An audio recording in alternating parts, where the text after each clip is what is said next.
माननीय महापौर, उपमहापौर, आयुक्त, विषय क्रमांक 21 जो श्रद्धा जगदीश पाटील यांनी या ठिकाणी दिले. पहिलं तर मी मनोज बोलला तसा की सचिव मॅडमला मला विचारायचं होतं की सभागृह अस्तित्वात न येता तुम्ही हे विषय कसे काय पटलावर आले, कारण ह्या सभागृहाची परंपरा आहे.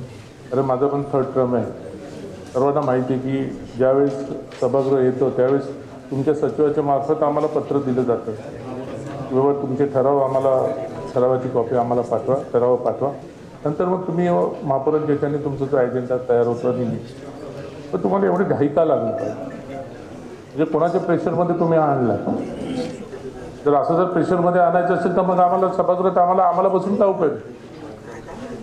विषय चांगला आहे, सर्व गोष्टी चांगल्या आहेत,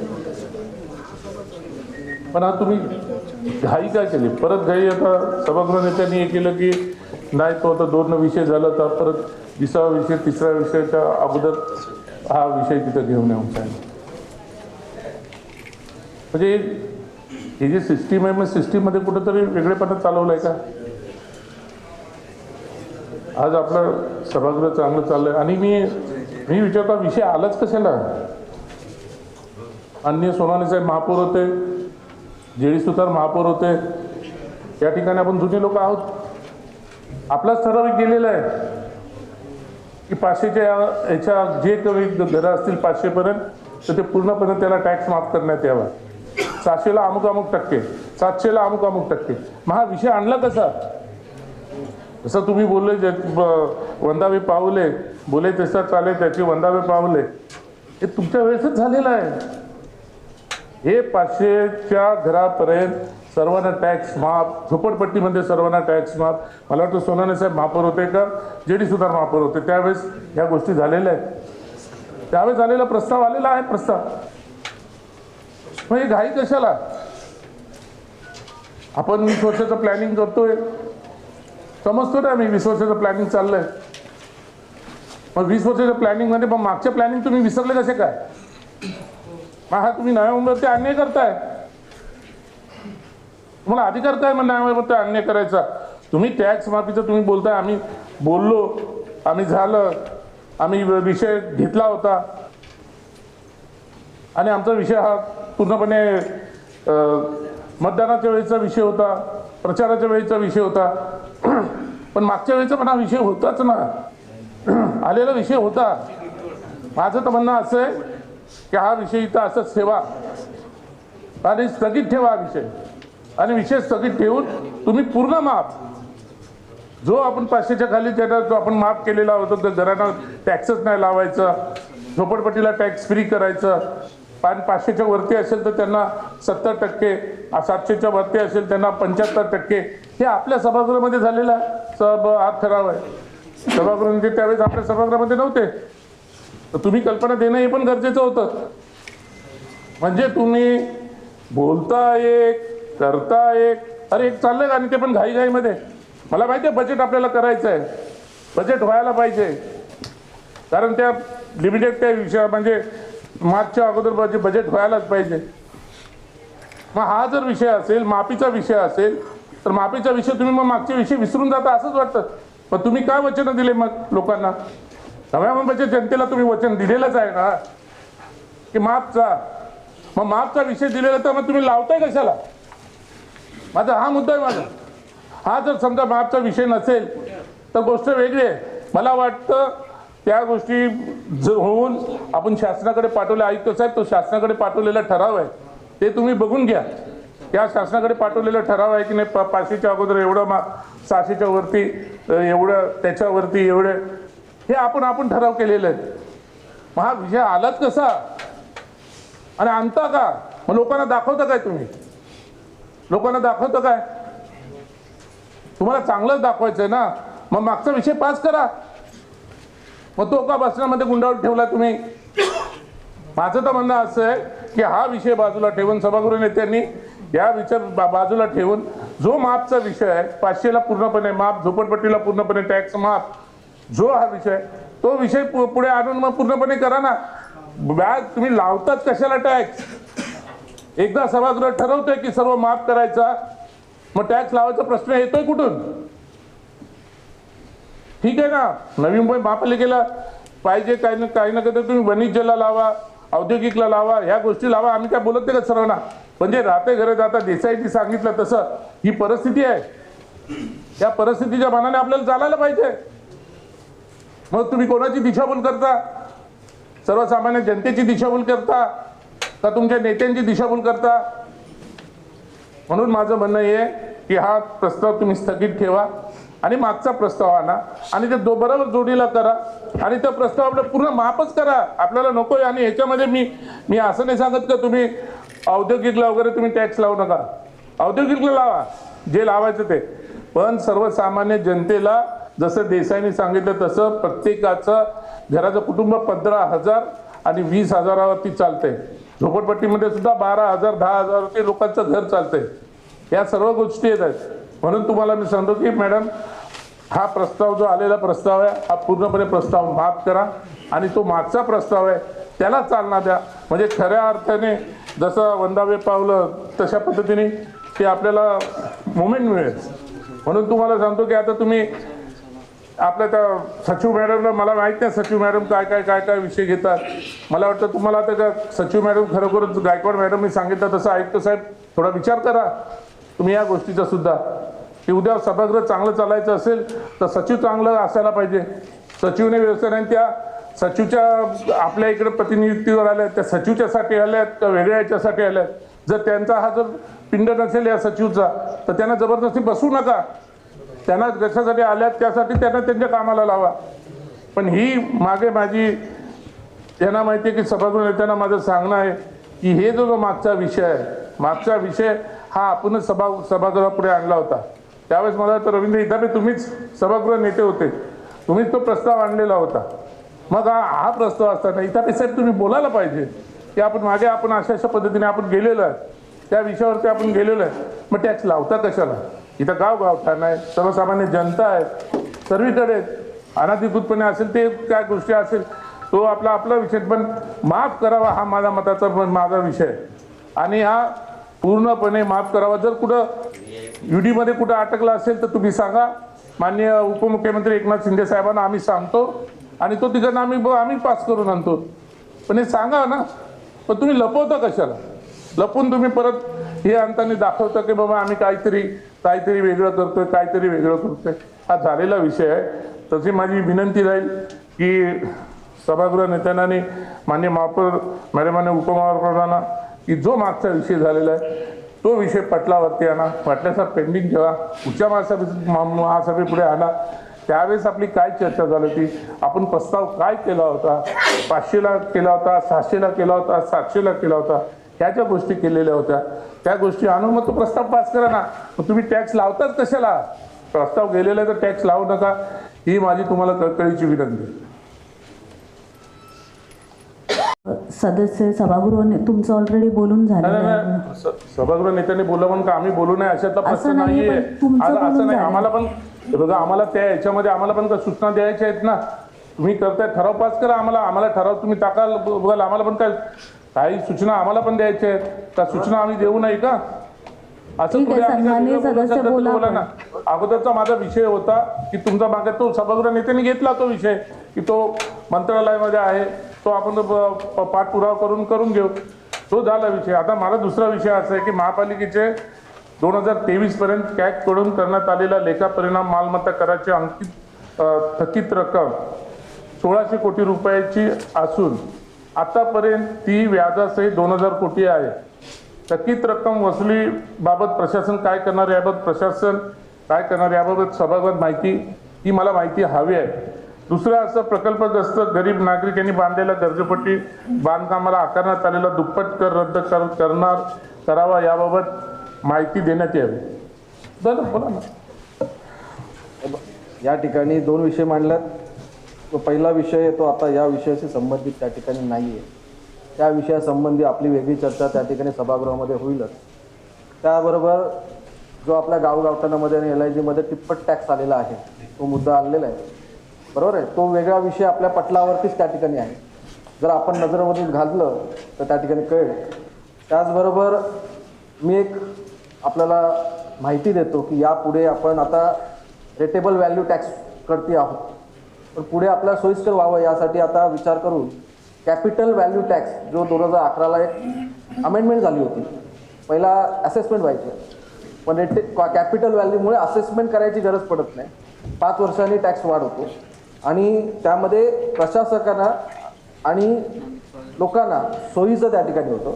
त्यामुळे येणाऱ्या काळामध्ये म्हणजे तो पुढच्या वर्षासाठी आहे, पुढच्या वर्षासाठी पण निर्णय यावर्षी घ्यायला लागेल, तर ते कशा प्रकारे घ्यायचे त्यासाठी चर्चेसाठी देखील तो विषय येतील. आता हा आपला रुटीन पद्धतीमध्ये टॅक्स सेट करण्याचा आहे, कुठला किती येणार, किती रिसिप्ट देणार, किती अपेक्षित आहे, तो आपल्या बजेटच्या वेळेचा विषय आहे, तर त्यावेळेस ती चर्चा करू. आता हा टॅक्स करण्याचा मी महापौर महोदयांना आता आयुक्त साहेब बोलतील, सभाध्यक्ष म्हणून याच्या निर्णयासाठी टाकण्याची विनंती. सन्माननीय आयुक्त. या प्रस्तावाबाबत माझे एक सूचना अशी आहे की आपल्या महानगरपालिकेचं क्षेत्र हे 14 गावांमध्ये वाढलेलं आहे आणि महाराष्ट्र महानगरपालिका अधिनियम कलम 129 नुसार ज्यावेळेस असा जिल्हा परिषदेच्या क्षेत्राचा समावेश आपल्याकडे होतो त्यावेळेस अशा क्षेत्रासाठी सुद्धा आपल्याला कर निर्धारण करायची जबाबदारी ही आपल्यावर असते. यामध्ये तोही एक प्रस्ताव याच्यामध्ये घेतला पाहिजे आणि त्याच्यामध्येच फार स्पष्ट तरतूद आहे की पहिले 2 वर्ष जो ग्रामपंचायतीने दर लावलेला आहे तो कायम राहतो. आपल्याकडे 9 मार्च 2024 रोजी ही 14 गावांची क्षेत्र आणि तो अंतिम झाला आपल्याकडे सप्टेंबर 2024मध्ये. मधल्या काळामध्ये आपल्याला तो आत्ता जो काही आपण 2 वर्ष ग्रामपंचायतीचाच दर राहतो आणि पुढे तो 20% वाढून तो पुढल्या 5 वर्षामध्ये तो आपल्या लेव्हलला आपल्या इतर क्षेत्राच्या तुलनेमध्ये तो आपल्याला आणावा लागतो. ही कायदेशीर तरतूद आहे. हाही या प्रस्तावामध्ये त्याचा आपल्याला उल्लेख करून तो एकत्रितरित्या प्रस्ताव मंजूर करावा लागेल. हा एक भाग आपल्याला बंधनकारक आहे.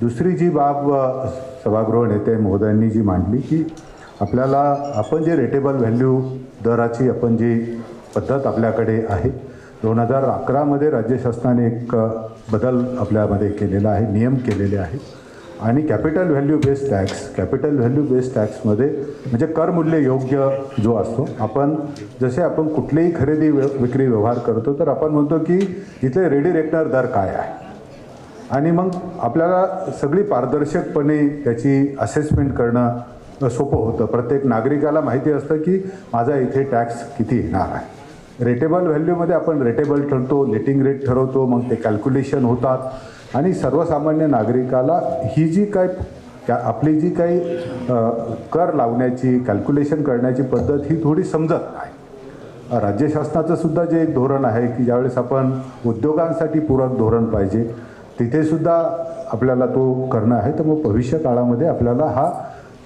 आपल्याला प्रॉपर्टी टॅक्स जो आहे तो कॅपिटल व्हॅल्यू बेस हा आपल्याला घेऊन गेलं पाहिजे. त्याच्यामध्ये स्पष्टता अधिक येणार आहे.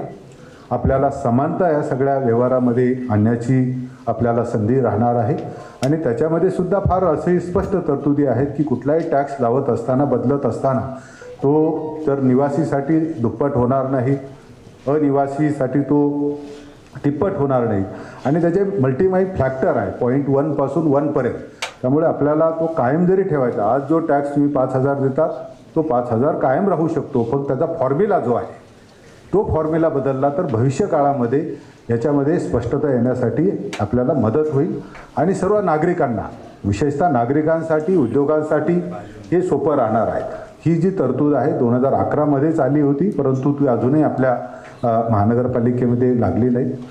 अनेक ठिकाणी मुंबई महानगरपालिकेमध्ये त्याचा अंमलबजावणी होतो आणि त्याच्यामध्ये दर 5 वर्षांनी ऑटोमॅटिक त्याच्या ह्याच्यामध्ये जसं आपण दरवर्षी काय तो टॅक्स वाढत नाही हे पण त्या नियमामध्ये घालून दिलेलं आहे. ह्या सर्व सूचनेचा सुद्धा आपण आता पालन करण्याची मी सभागृहाला विनंती करतो. आयुक्त महोदयांनी 14 गावाविषयी माहिती दिलेली आहे, तर ते सर्वस्वी अधिकार आयुक्तांचे आहेत नियमानुसार. फक्त त्या ठिकाणावरून जो प्रॉपर्टी टॅक्स जमा होतोय त्याची अमाऊंट महापालिकेला सांगणं आपण गरजेचं आहे. बाकी जे 20% 2 वर्षांनी लागू होतात त्या बाबतीतचे सर्व अधिकार हे आयुक्तांना आहेत. त्याबद्दल महापालिकेचं सेपरेट असं निर्णय घेण्याची आवश्यकता त्या ठिकाणी नाही. ते ठीक आहे, फक्त तो टॅक्स रेट याच्यामध्ये येणार आहे, याच्यामध्ये तो एक भाग आहे. आणि सप्टेंबर 24 म्हणजे आता आपण 24 पासून. दुसरा जो भाग आहे की आत्ताचे जे आपण असेसमेंटच केलेलं नसल्यामुळे ती माहिती आपण काही घेतलीच नाही, कारण महानगरपालिकेने अजून तिथं कधी टॅक्स जमाच नाही केलेला, त्यामुळे तो नंबर आपल्याकडे कमी आहे. पण मुळातच 15,000 लोकसंख्या आहे, त्याच्यामुळे जर आपण बघितलं तर 3,000 कुटुंब, फक्त तिथे 5 कुटुंब जर एका याच्यात धरली तर 3,000 निवासी मालमत्ता असू शकतात. त्याच्यापेक्षा काही जास्त मोठा रक्कम तिथे नाही आहे. सन्माननीय उपमहापौर. सन्मान्य अध्यक्ष, प्रथमतः भारतीय जनता पक्षाचे मंत्री सन्मान्य गणेशजी नाईक साहेब यांचं अभिनंदन की जो निश्चित केला होता, जे वचन दिले होते वचनपूर्ती म्हणून हा दर कायम, ना दरवाढ ना करवाढ ना काही नाही. म्हणून नाईक साहेबांचं या ठिकाणी अभिनंदन करतो आहे. राहिलं सर्व सदस्यांनी आणि विरोधी पक्षनेता आणि सर्वांनी या ठिकाणी सभागृह नेत्यांनी देखील या ठिकाणी बोललेलं आहे. 20 फेब्रुवारीपूर्वी करावं असा हा प्रचलित आहे. आणि सन्माननीय सभापती महोदयांनी अतिशय कायद्याचा त्या ठिकाणी उहापोह केलेला आहे. आणि या ठिकाणी स्पष्टपणाने या ठिकाणी, कारण आपण आता फार पुढे चाललो, आता परंपरा, सभागृहाची परंपरा हा कायदा नव्हे, काय म्हणतो सभागृहाची परंपरा. आता आम्ही सुद्धा, माझी 4थी वेळ आहे, 3rd टाईमचा ऑलरेडी होतो. ज्या काही परंपरा आहे, परंपरा हा कायदा नव्हे, कायदा कायदा आहे आणि त्या कायद्याच्या नियमाप्रमाणे आपण चाललो पाहिजे.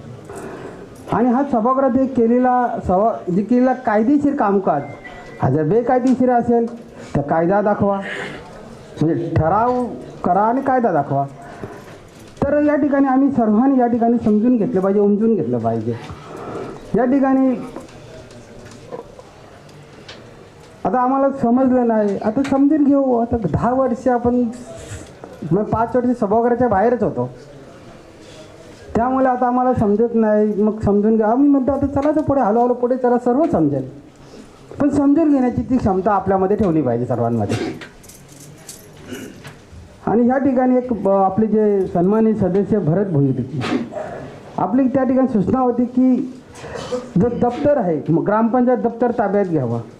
माननीय अध्यक्षांना विनंती आहे की, कारण एकाच भूभागावर 2 संस्था काम करू शकत नाही, 2 लोकल बॉडीज काम करू शकत नाही, म्हणजे जिल्हा परिषद आणि महानगरपालिका.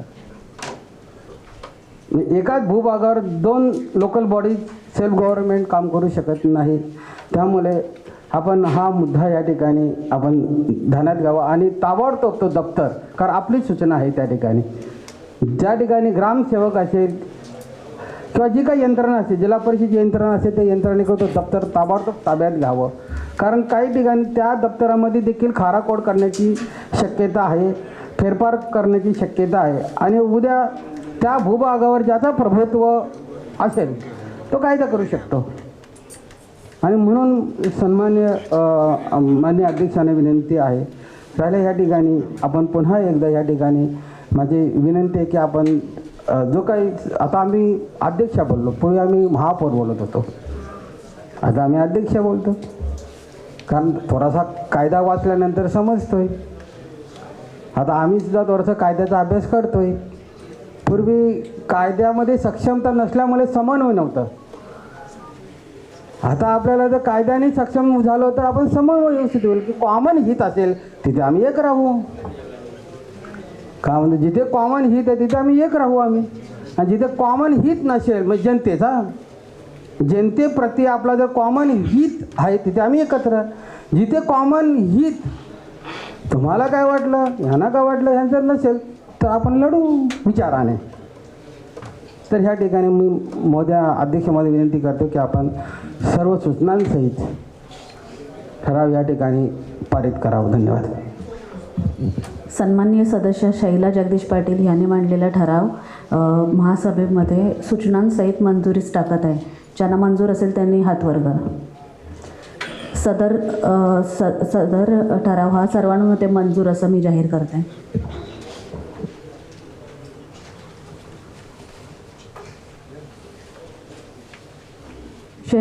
हा विषय मी कायम करत आहे. सचिव मॅडम बोला.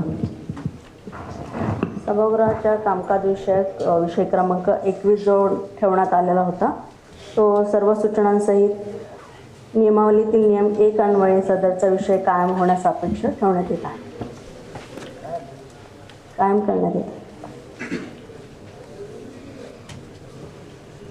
ते हरकत असण्याचं काय सभागृहाचं